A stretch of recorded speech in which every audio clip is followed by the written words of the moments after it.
My name is Adrian Hale. I'm 32 years old. And until 6 months ago, I worked quietly as a wedding photographer in a small town outside of Chicago. Most people would probably say I lived a boring life. No fancy car, no giant house, no expensive watches, just a small apartment, an old camera bag, and enough freelance work to pay my bills on time. But the truth is, I was happy that way. At least I thought I was. Before I start, make sure to like and subscribe if you enjoy emotional family stories with shocking endings. And trust me, this one changed my life forever. My younger sister Vanessa had always been the favorite child. She was beautiful, loud, confident, the kind of person who walked into a room and immediately became the center of attention. Meanwhile, I was the quiet older brother who stayed in the background. Growing up, my parents treated us differently, even if they never admitted it. When Vanessa wanted expensive dance lessons, they found the money. When she crashed Dad's car at 19, they called it a mistake. But when I needed help buying camera equipment for college, my father looked me dead in the eyes and said, "You need to learn to survive on your own." And I did. I worked double shifts at restaurants. I photographed birthdays, graduations, even dog parties just to save money. I built my career alone. Still, no matter how badly Vanessa treated me, I never stopped loving her. Maybe because she was my little sister. Or maybe because I kept hoping one day she'd finally see me as family. That hope died the night she invited me to dinner. I still remember the restaurant clearly. Soft piano music, golden lights hanging from the ceiling. Vanessa smiling across the table while showing off the giant diamond ring on her finger. "I'm getting married," she announced proudly. Her fiancé, Ethan, sat beside her wearing a perfectly tailored black suit. He looked calm, polite, and strangely uncomfortable the entire evening. I reached across the table and hugged her immediately. "Congratulations," I said honestly. For a second, she looked surprised by my reaction. Then she smiled. "Thanks. That dinner was actually nice." We laughed, shared old childhood memories. Even Ethan relaxed after a while. For the first time in years, I thought maybe things between us were finally healing. Then the check arrived. Vanessa leaned back in her chair and crossed her arms. "So," she said casually, "about the wedding." I smiled. "Yeah, we've decided to keep it exclusive." Something in her tone made my stomach tighten. "Exclusive," I repeated. She glanced at Ethan before looking back at me. "The guest list is mostly high-profile people. Business owners, investors, influencers, elegant people." I blinked slowly. "Okay." She forced a fake smile. "And honestly, Adrian, you don't really fit the image we're trying to create." The words hit harder than I expected. I actually laughed at first because I thought she was joking. She wasn't. "You're embarrassed of me?" I asked quietly. "It's not personal," she replied quickly. "I just don't want someone showing up with old shoes and a camera hanging around their neck." Ethan immediately looked down at the table. He looked uncomfortable again. Very uncomfortable. I stared at my sister for several seconds, waiting for her to laugh and say she was kidding. Instead, she picked up her wine glass. "You understand, right?" That was the moment something broke inside me. Not anger, not rage, just exhaustion. Years of disrespect suddenly crashed down all at once. I stood slowly from the table. "You know what hurts the most?" I asked calmly. Vanessa rolled her eyes slightly. "Please don't make this dramatic. I spent my whole life defending you." Her expression hardened. "And you spent your whole life pretending I was beneath you." The table went silent. Even the waiter nearby stopped moving. Vanessa scoffed. "You're overreacting." I nodded slowly. Maybe she was right. Maybe I should have walked away years ago. Ethan suddenly spoke for the first time in several minutes. "Vanessa," he said quietly, "I think—" "No," she interrupted sharply. "I'm not changing my mind." Then she looked directly at me. "So please don't show up." I wish I could tell you I gave some powerful speech before leaving. I didn't. I just nodded once and walked out of the restaurant alone. That night, I sat inside my apartment staring at the wedding invitation she had handed me earlier. Gold lettering, luxury hotel, venue, black tie event. My name written beautifully across the front like I actually mattered. I almost threw it away, but instead, I placed it inside a drawer. Because deep down, part of me still hoped she'd call and apologize. She never did. Weeks passed, then months. No calls, no texts, nothing. Until 3 nights before the wedding, when I received a message from an unknown number. At first, I ignored it, but then another message arrived. And when I opened it, my entire body froze, because the message said, "Please come to the wedding. Vanessa can never know I contacted you." Ethan stared at Ethan's message for almost 5 full minutes without moving. The screen kept glowing in my dark apartment while my mind raced through 100 different possibilities. Maybe Vanessa changed her mind. Maybe Ethan was just trying to keep peace in the family. Or maybe something was terribly wrong. I finally typed back, "Why would you contact me after what happened?" 3 dots appeared instantly, then disappeared, then appeared again. Finally, his reply came through. "Because there's something you deserve to know before the wedding." My stomach tightened. I looked at the clock beside my bed. 11:47 p.m. Rain tapped softly against my apartment window while thunder rolled somewhere far outside the city. I typed slowly, "What are you talking about?" This time, Ethan didn't answer with text. Instead, my phone started ringing. For a second, I almost declined the call, but curiosity won. I answered quietly, "Hello." His voice came through low and nervous. "Adrian." "Yeah." There was silence for 2 seconds. Then he said something that completely caught me off guard. "She lies about you all the time." I frowned immediately. "What?" "To everyone," he continued. "Her friends, my family, the wedding guests, everybody." I sat upright on my couch. "What exactly does she say?" Ethan exhaled heavily. "She tells people you're jealous of her success, that you borrowed money from the family and disappeared, that you refused to work real jobs." I couldn't even speak for a moment, because none of it was true, not one word. In reality, I had never borrowed a single dollar from anyone. I was the one who worked nonstop while Vanessa partied through her 20s. I was the one who quietly paid Mom's hospital bills 2 years earlier when nobody else stepped up. But Vanessa had rewritten the entire story, and apparently everyone believed her. "Why are you telling me this now?" I asked carefully. Another long silence. Then Ethan lowered his voice. "Because I don't think I'm marrying the person I thought I was." Something in his tone sounded genuinely shaken. Not angry, not bitter, just disappointed. I rubbed my forehead slowly. "This doesn't make sense," I muttered. "If you know she's lying, why stay with her?" "You ever love someone so much you keep making excuses for them?" he asked quietly. That question hit harder than I expected, because I understood it perfectly. I had spent my whole life doing exactly that with Vanessa. Ethan continued. "Every time she treated someone badly, I convinced myself it was stress, or pressure, or anxiety.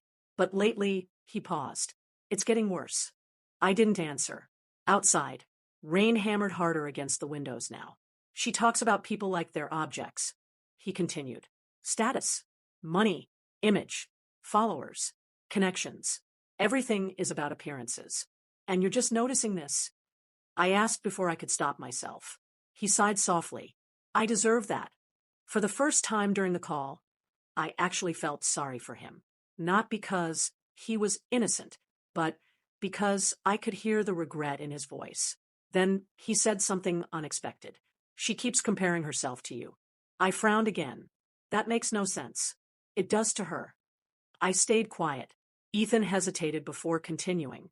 "She hates that you're respected by people without pretending to be someone else." I laughed bitterly. "Respected? Vanessa thinks I'm a failure." "No," he said immediately. "She thinks people genuinely like you. And honestly," he paused again, "I think that scares her." The room suddenly felt very still. I didn't know what to say, because part of me knew he was right. Vanessa had always cared about admiration, but she never understood love. Not real love. Not the kind that exists when nobody is watching. Then Ethan finally got to the real reason. He called. "She's planning something at the wedding." My chest tightened Instantly. What kind of something? She wants to humiliate you publicly if you show up. I froze. What?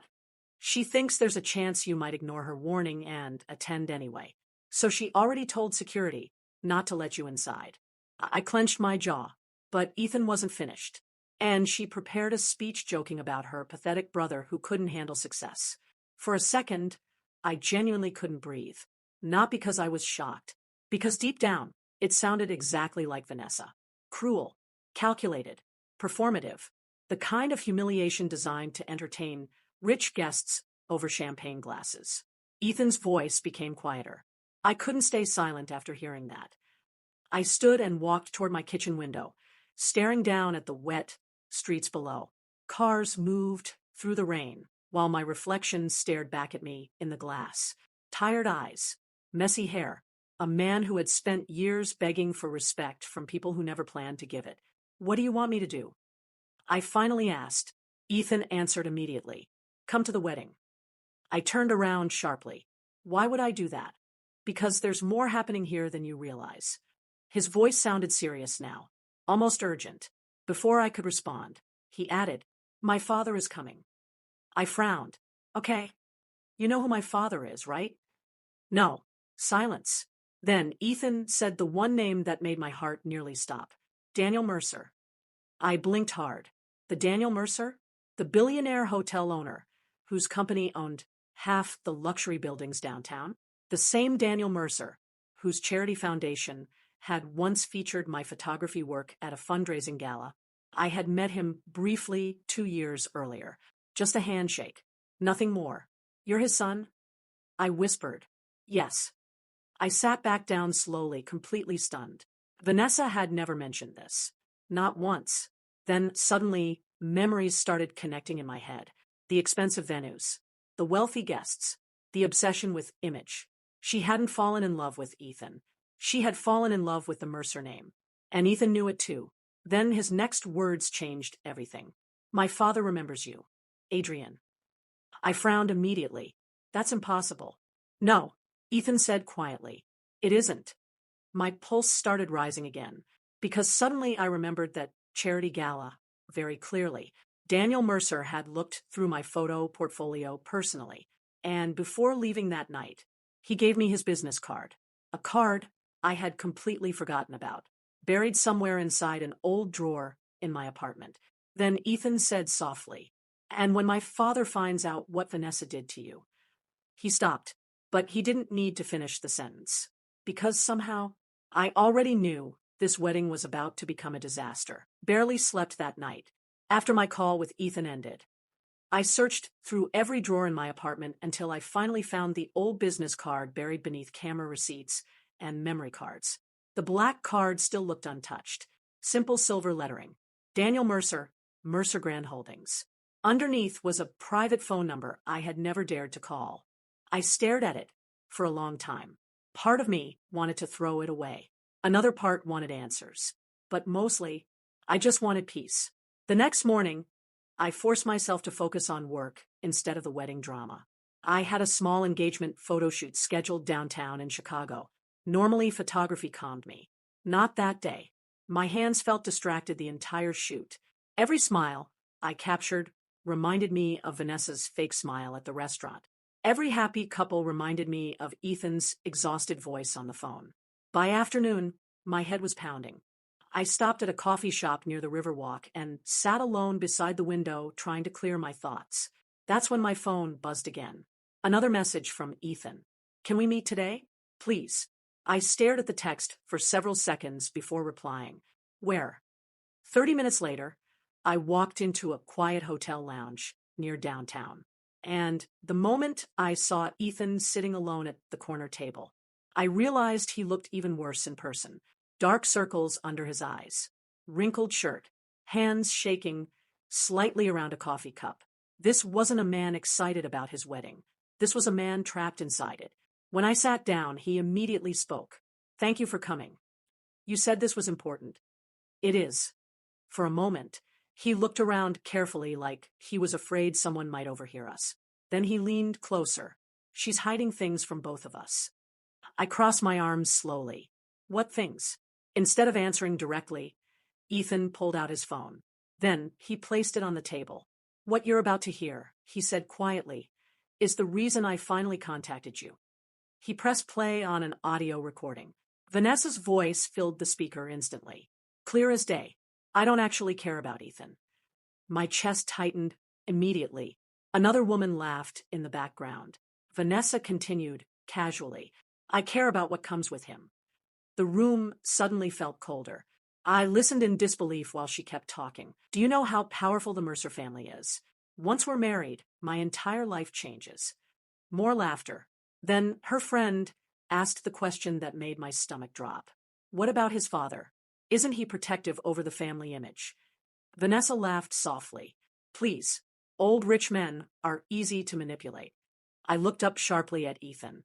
His jaw tightened painfully, but he motioned for me to keep listening. Then Vanessa said the worst part. "And honestly, Ethan's weak. He'll believe whatever I tell him." Silence filled the lounge after the recording ended. I stared at the phone in shock. Even after everything she had done to me, hearing her speak like that felt disgusting. Ethan rubbed his eyes tiredly. "I found that recording accidentally 3 days ago." "Does she know?" "No." I leaned back slowly, trying to process everything. "So, why not cancel the wedding?" Ethan laughed bitterly. "You think it's that simple?" "Yes," I answered immediately. He shook his head. "Our families already merged business contracts around this marriage. Investors are flying in from 3 countries. Reporters are covering the ceremony." I frowned. "Reporters? It's basically a public event now." Of course, Vanessa loved that. Attention was her oxygen. Then Ethan looked directly at me. "But after hearing what she said about you," his voice hardened slightly, "I realized she's been lying to me since the beginning." I stayed quiet because honestly, part of me still struggled to feel sympathy for him.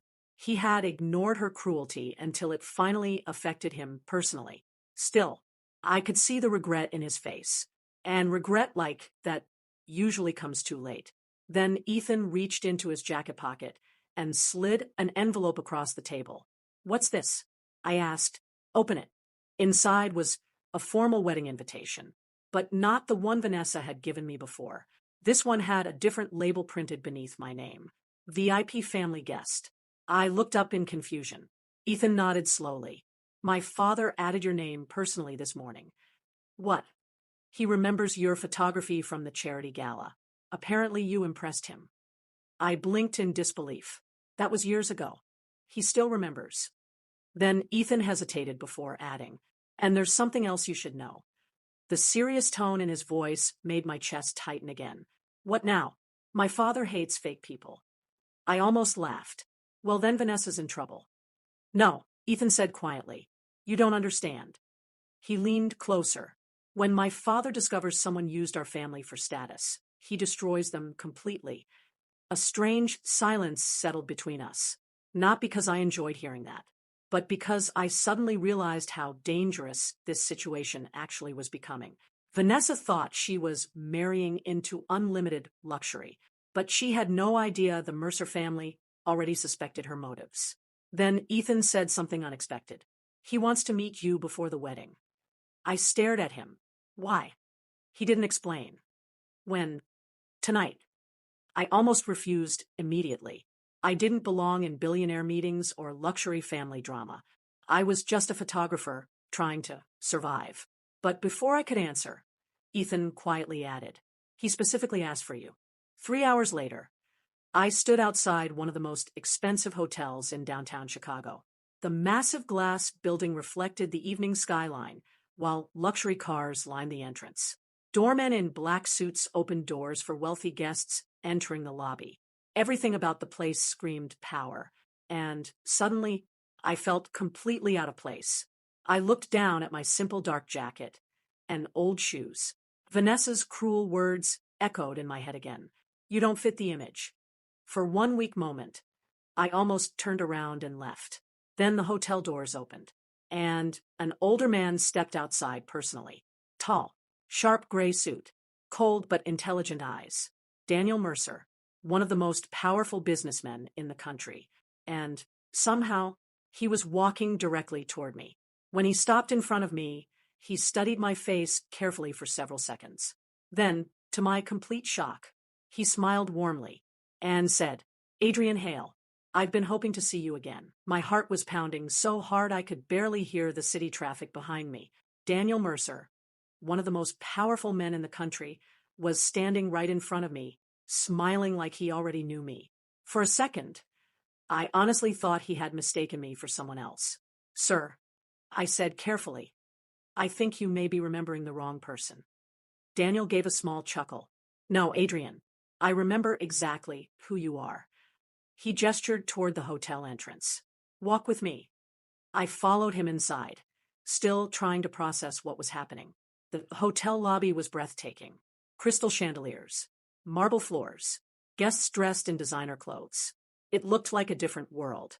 And somehow, I felt even more uncomfortable than I had outside. Daniel noticed. "You look nervous." "I don't belong here." He stopped walking and looked directly at me. "Interesting." I frowned. "Why?" "Because the last time we met, I thought the opposite." Before I could ask what he meant, he led me into a private lounge overlooking the city skyline. A quiet room, soft lighting, no reporters, no staff, just the two of us. Daniel poured 2 glasses of water and handed one to me. Then he sat down across from me. "I assume Ethan told you some of what's happening." I nodded. "Enough to know your future daughter-in-law is complicated." Daniel smiled faintly. That's one way to say it. For a moment, neither of us spoke. Then he surprised me. "Do you know why I remember you from that charity gala?" I shook my head. "You only looked at my photography for maybe 30 seconds. Daniel leaned back in his chair. "No, I watched you for 3 hours. That caught me off guard." "What?" "You photographed every guest that night," he said calmly. "But while everyone else focused on wealthy donors, you spent extra time helping an elderly janitor who had collapsed near the service hallway." Suddenly, I remembered. An older man had slipped while carrying cleaning supplies. Everyone nearby ignored him. So I helped him sit down and called for medical assistance. It hadn't felt important. It was just the right thing to do. Daniel continued. "You missed one of the gala's most important photo opportunities because of it." I looked down. My client was angry. Daniel nodded. "Yes." Then his voice softened. But I wasn't. I looked back up. The janitor was my father's oldest friend. I blinked. "He worked here?" Daniel smiled. "No." He paused. "He owned this hotel." I stared at him in complete disbelief. "What?" "He retired years ago, but he still liked visiting the staff, quietly without anyone knowing who he was." I couldn't believe what I was hearing. Daniel continued. "You treated him with dignity when nobody else bothered to look at him." The room suddenly felt very quiet. That matters to me. I didn't know what to say. For years, I had felt invisible.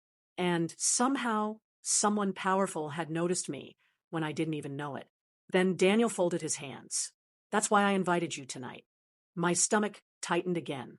"This isn't just about Vanessa, is it?" "No." He looked directly into my eyes. "It's about character."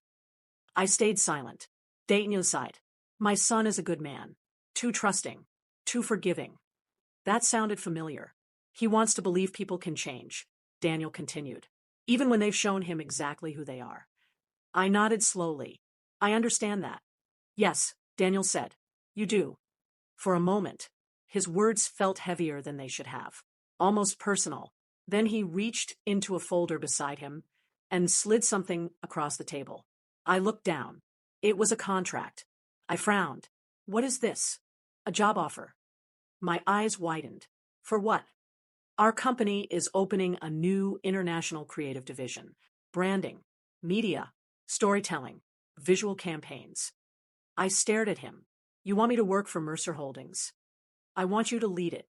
My mouth literally went dry. "This has to be a joke." "It isn't." I looked at the number listed near the bottom of the page. My breath caught. The salary alone was more money than I had made in the last 10 years combined. "Why me?" Daniel answered immediately. "Because skill can be taught." He pointed at my chest. "Character cannot." I couldn't even think straight. Everything about this felt unreal. Then Daniel's expression changed. More serious. But there's one condition. Of course there was. What condition? He looked toward the city lights outside the window. I want you at the wedding. My stomach dropped. Daniel. No, he interrupted gently. Not for revenge. Then why? Because the truth deserves witnesses. I frowned. What does that mean? Before he could answer, the lounge door suddenly opened, and someone walked in. Vanessa. Her face was pale. Her eyes were wide with shock. She looked at me, then at Daniel, then back at me again. Adrian, she whispered. Her voice trembled. What are you doing here?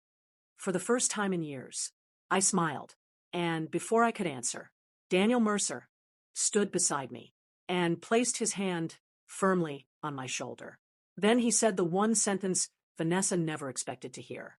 Your brother is my guest. The color drained from Vanessa's face so fast it almost frightened me. She stood frozen near the lounge entrance, staring at Daniel Mercer's hand resting on my shoulder, like her entire world had suddenly tilted sideways. Your guest, she repeated weakly. Daniel remained calm. Yes. Vanessa forced an awkward laugh and looked at me. Oh my God, Adrian, why didn't you tell me you knew Mr. Mercer? I almost laughed at the question, because she had spent years making sure nobody important would ever notice me. Now, suddenly, she wanted connection, recognition, status. Daniel spoke before I could answer.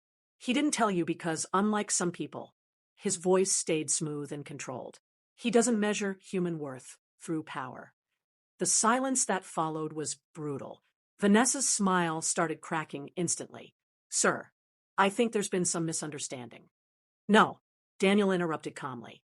I understand the situation very clearly. Her eyes flickered toward me, nervously, for the first time in my life. My sister looked afraid of losing control, and honestly, that scared her more than anything. She quickly walked closer, lowering her voice. Adrian, can we speak privately? I stared at her for several seconds. This was the same woman who told me I'd ruin her wedding image. The same woman who mocked my clothes, my career, my existence. And now suddenly she wanted privacy, respect, family. I answered quietly. There's nothing left to discuss. Her expression tightened immediately. Please don't do this here.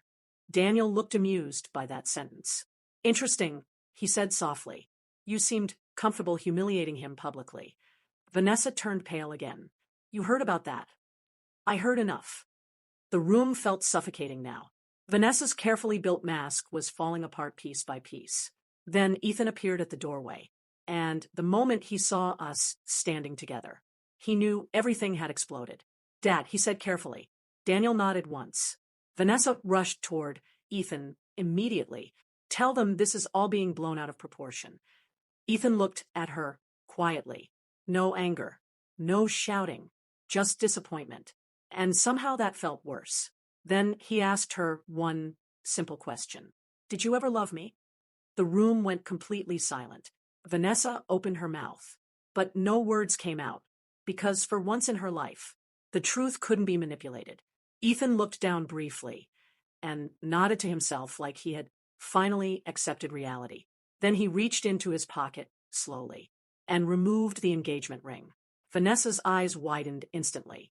Ethan, I can't marry someone who treats people like stepping stones. Her breathing became uneven. You're seriously ending everything over this?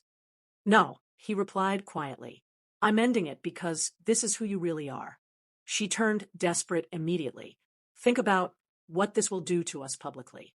That sentence alone told everyone exactly where her priorities still were. Public image, not love, not family, not heartbreak. Image. Daniel closed his eyes briefly in disappointment. Ethan carefully placed the ring on the nearby table. Then he looked at me. I'm sorry. And, strangely, I believed him. Vanessa suddenly snapped. This is your fault, she screamed at me. Her voice echoed through the lounge. You've always been jealous of me. I stared at her calmly. No, Vanessa. I shook my head slowly. I spent years wanting you to love me. That hit her harder than yelling ever could.